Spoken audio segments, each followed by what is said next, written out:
Hello friends, मैं नीता भास्कर आप सभी लोगों का अपने यूट्यूब चैनल पर स्वागत करती हूँ। 20 क्वेश्चन कंप्लीट करेंगे पॉलिटिकल साइंस में और आशा करती हूँ वीडियो आपके लिए हेल्पफुल होगी आने वाले exam TGT PT UC net आदि के लिए। और वीडियो पसंद आए तो प्लीज लाइक शेयर कमेंट करिएगा। अगर आप चैनल पे नए हैं तो सब्सक्राइब जरूर कर लीजिएगा और जिससे आपको नई वीडियो की नोटिफिकेशन मिलती रहे। और पहले की वीडियो आपने नहीं देखी तो जरूर प्ले लिस्ट में जाएंगे तो आपको पहले की वीडियो मिल जाएंगी। और टेलीग्राम चैनल ज्वाइन कर लेंगे, उसके लिए कोई निःशुल्क नहीं वो जो है निःशुल्क है, कोई भी शुल्क नहीं है।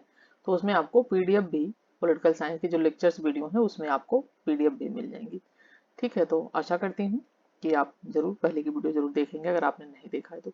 चलिए फर्स्ट क्वेश्चन पे चलते हैं और फर्स्ट क्वेश्चन है उत्तर व्यवहारवाद से संबंधित नारा है असंगत रूप से निश्चित होने की अपेक्षा स्पष्ट होना श्रेयस्कर है।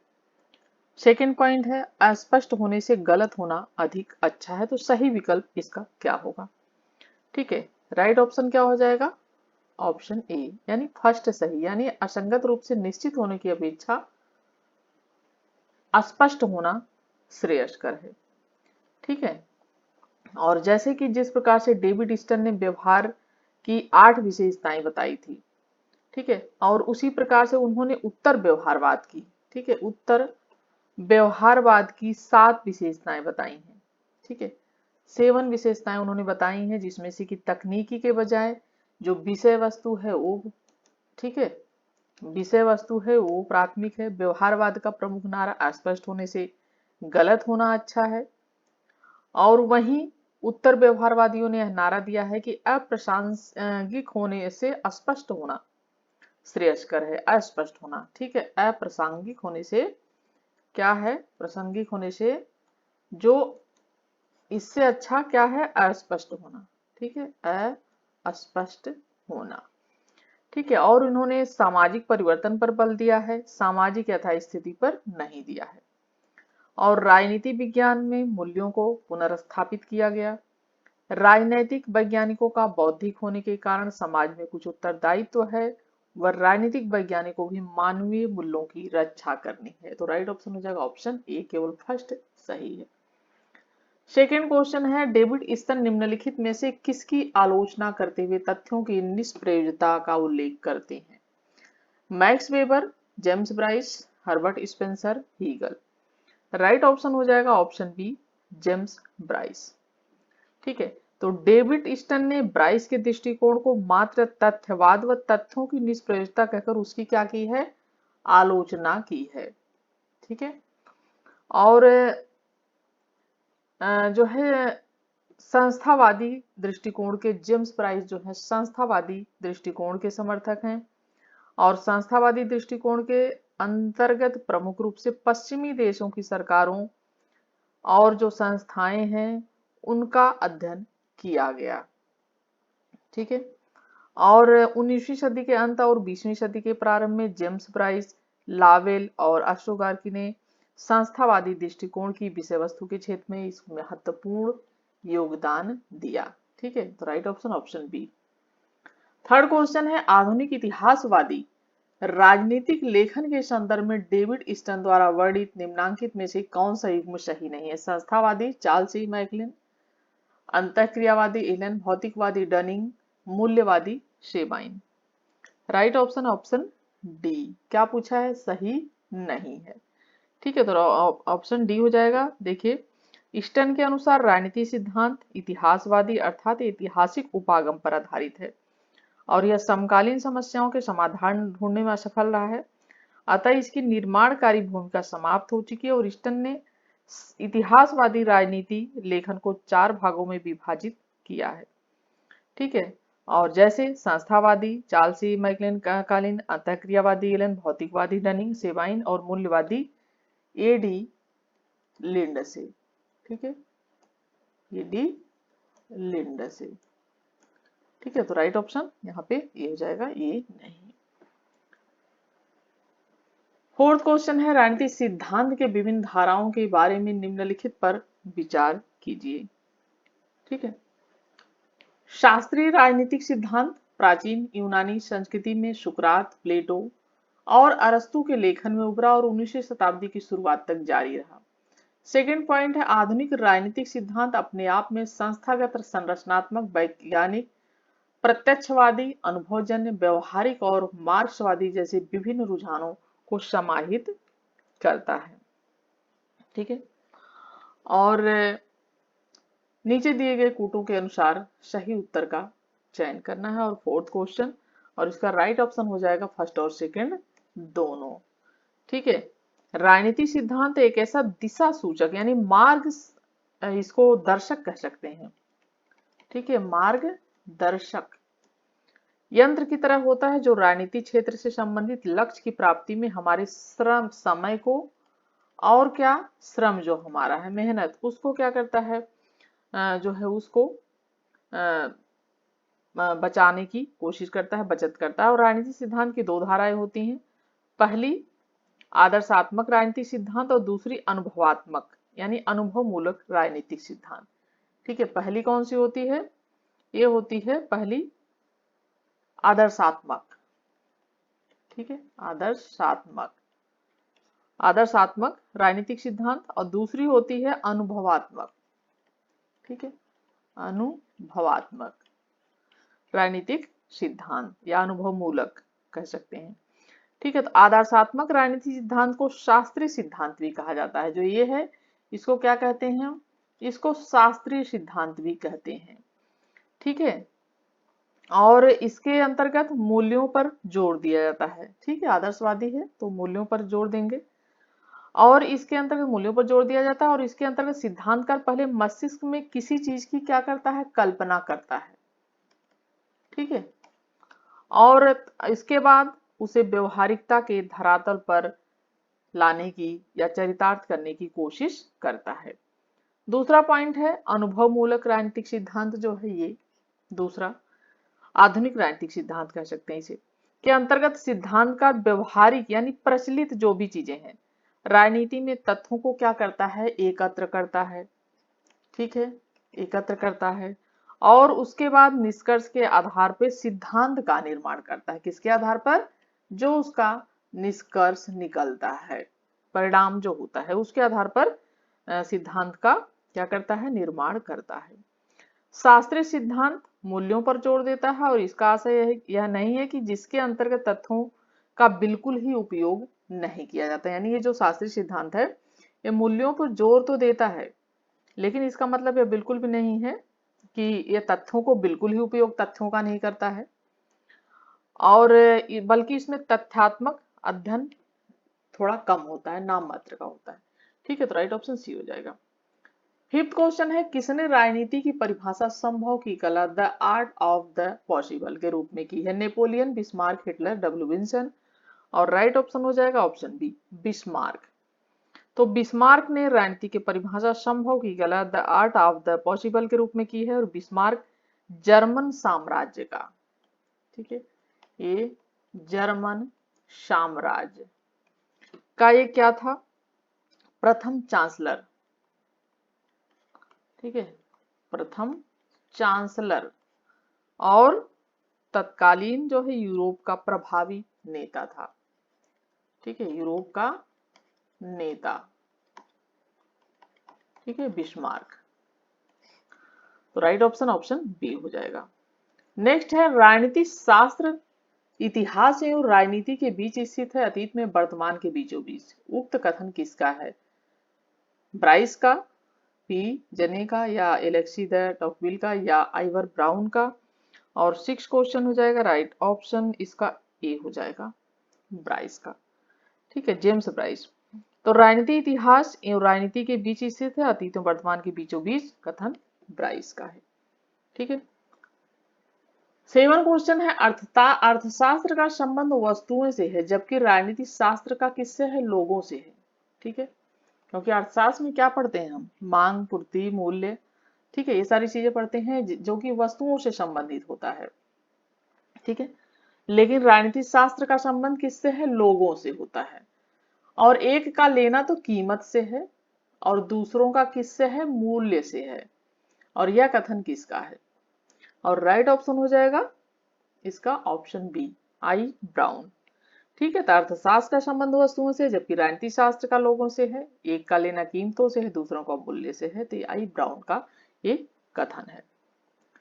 8 क्वेश्चन है, शिकागो विचारधारा के अर्थशास्त्रियों में से सर्वाधिक प्रमुख कौन है? Adam Smith, Carl Menger, Friedrich Hayek, Milton Friedman. और 8 क्वेश्चन का जो राइट ऑप्शन हो जाएगा, क्या हो जाएगा इसका? शिकागो विचारधारा पूछा है। शिकागो विचारधारा के स्थात्रियों में से सर्वाधिक प्रमुख कौन है? राइट ऑप्शन हो जाएगा मिल्टन फ्राइडमैन। ठीक है, ये हो जाएगा मिल्टन फ्राइडमैन। ठीक है, तो शिकागो स्कूल ऑफ इकोनॉमिक्स नवशास्त्रीय आर्थिक विचारों का क्या है? संकाय, जो शिकागो विश्वविद्यालय से संबंधित है।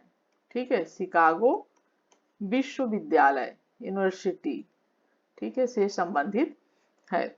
और मिल्टन फ्रीडमैन और जॉर्ज स्टिंगर, ठीक है, जॉर्ज स्टिंगलर, ठीक है, जो है ये शिकागो स्कूल के प्रमुख विद्वान माने जाते हैं। और शिकागो माइक्रो इकोनॉमिक सिद्धांत ने 1970 के दशक के मध्य मुद्रावाद, इसका मुद्रावाद कब? 1970 के दशक में के पक्ष में केशिनवाद को खारिज कर दिया था।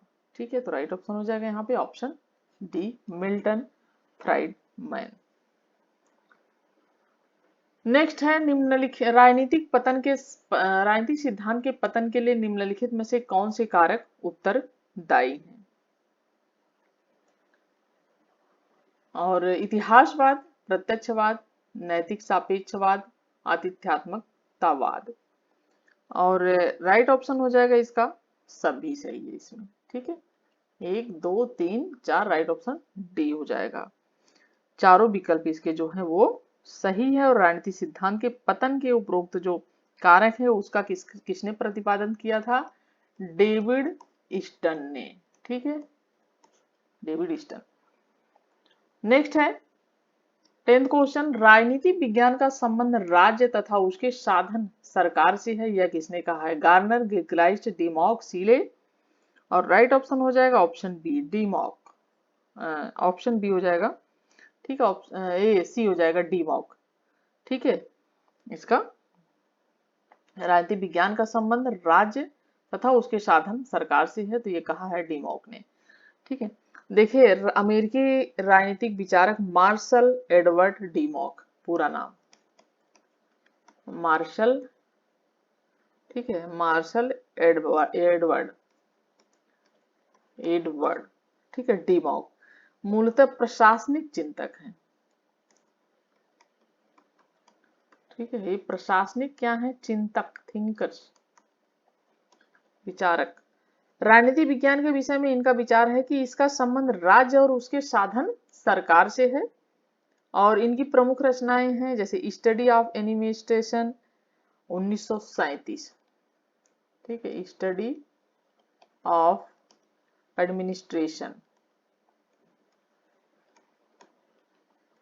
ठीक है, एडमिनिस्ट्रेशन, स्टडी ऑफ एडमिनिस्ट्रेशन 1937, 1937। और दूसरी है a theory of organisation in public administration. ठीक है, दूसरी है ये ए थ्योरी, ठीक है, ऑफ ऑर्गेनाइजेशन,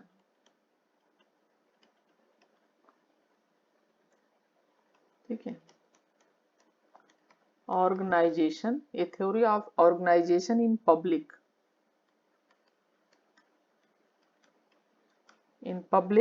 एडमिनिस्ट्रेशन।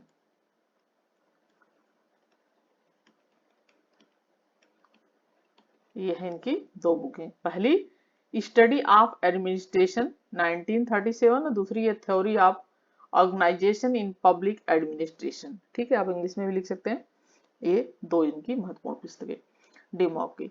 नेक्स्ट है निम्न में से किसने राजनीति विज्ञान को शक्ति का विज्ञान के रूप में परिभाषित किया है? Bentley, Leacock, Catlin, Laski. और राइट ऑप्शन हो जाएगा कैटलिन। ठीक है, और सर एडवर्ड गार्डन कर्टलिन, इनका एक दार्शनिक थे ये, ठीक है। और the function of political science, the function of political, ठीक है, political science, the function of political science 1956, 1956 उनकी चर्चित रचना है, ठीक है। और अपने एक निबंध the science of political and Anglo American union, दूसरी क्या है, द साइंस, ठीक है, the science of political, the science of politics, ठीक है, the science of politics and Anglo,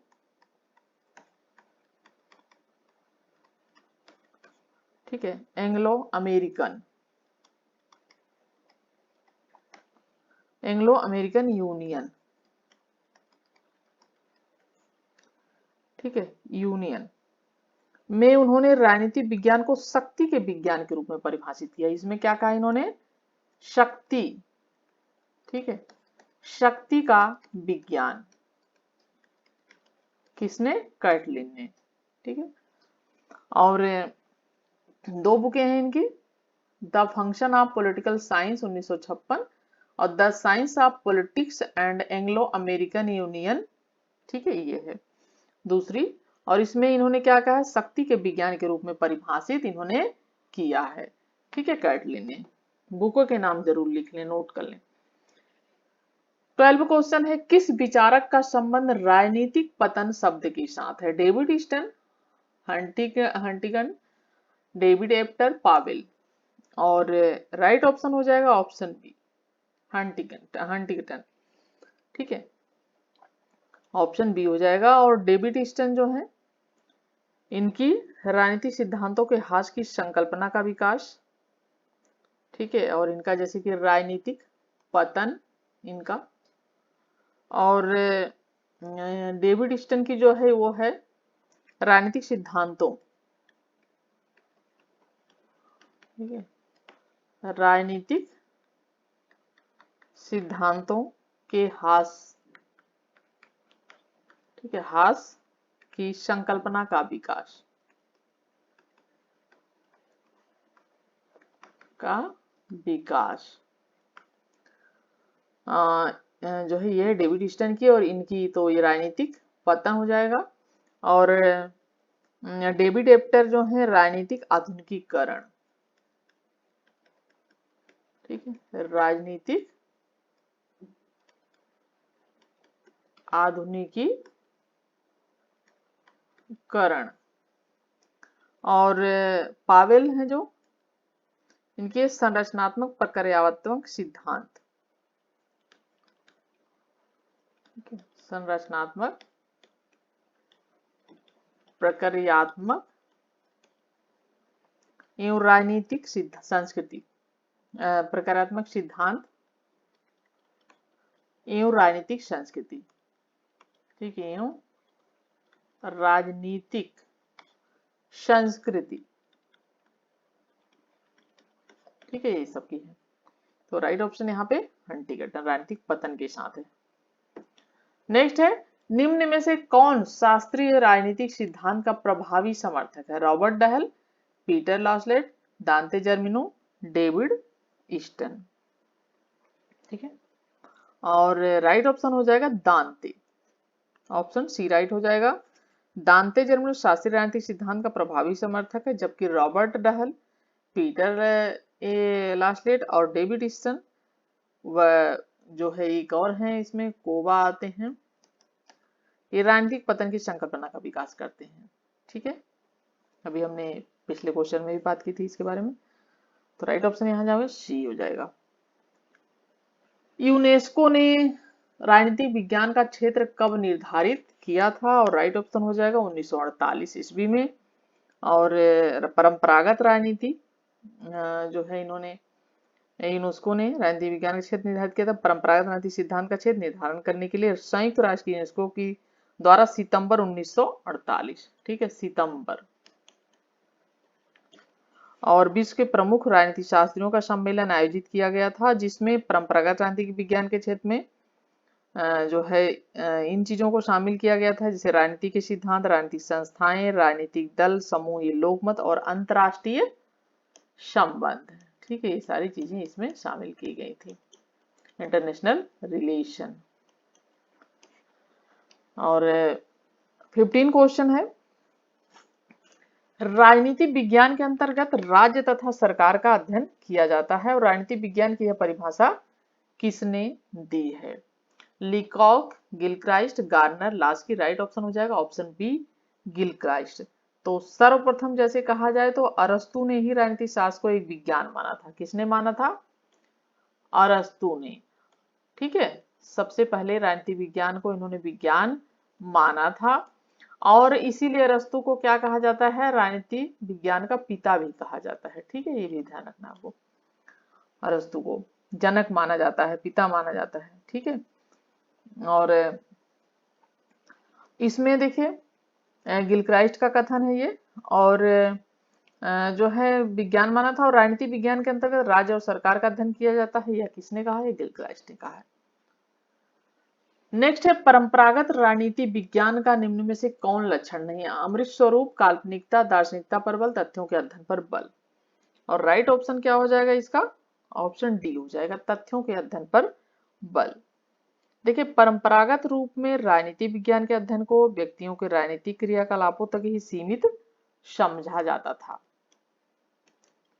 यानी जो राजनीतिक क्रियाकलाप है, राजनीतिक कार्य हैं, पॉलिटिकल वर्क है जो, और अमूर्त स्वरूप, काल्पनिकता तथा दार्शनिकता पर बल दिया जाता था और ये सभी परंपरागत राजनीति विज्ञान के प्रमुख लक्षण है, लेकिन ये नहीं है तथ्यों के अध्ययन पर बल, ठीक है, परंपरागत राजनीति विज्ञान के अंतर्गत।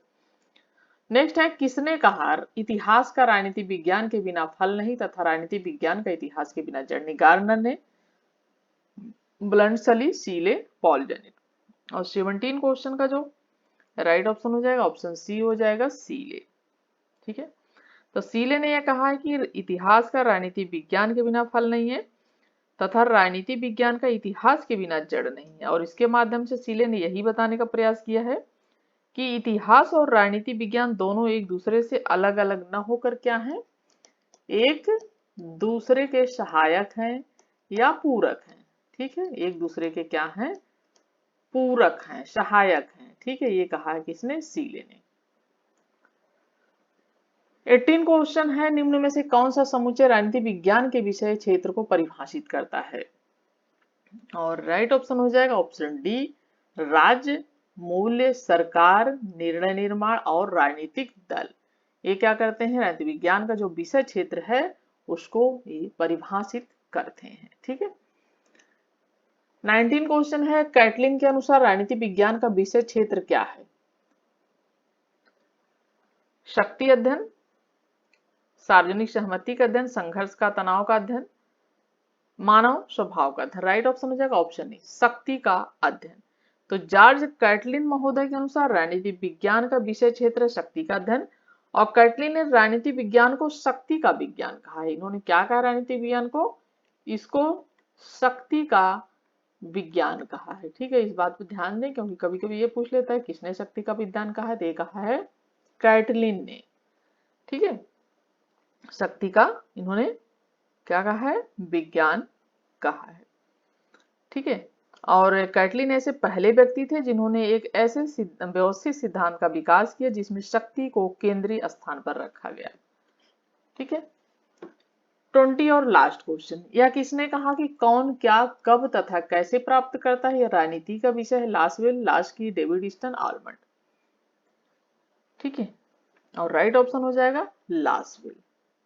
तो शक्ति राजनीति का समर्थन करते हुए इन्होंने भी शक्ति का समर्थन किया, और लासवेल ने जो है अपनी पुस्तक में स्पष्ट किया कि प्रमुख रूप से राजनीति का विषय कौन क्या कब तथा कैसे है, ठीक है। और इनकी पुस्तक प्रसिद्ध थी पॉलिटिक्स, ठीक है, पॉलिटिक्स हु गेट्स व्हाट, ठीक है, व्हाट, व्हेन और हाउ और 1936, ठीक है, politics who gets what when how 1936 में स्पष्ट किया है कि प्रमुख रूपरेखा राजनीति का विषय कौन, क्या, कब तथा कैसे। तो 20 क्वेश्चन कंप्लीट होते हैं और आशा करती हूँ वीडियो आपके लिए हेल्पफुल होगी, पसंद आई होगी, और प्लीज लाइक शेयर कमेंट करिएगा, चैनल पे नए सब्सक्राइब कर लीजिएगा। नेक्स्ट वीडियो मिलती हूँ आप सभी से, तब तक के लिए thank you for watching video.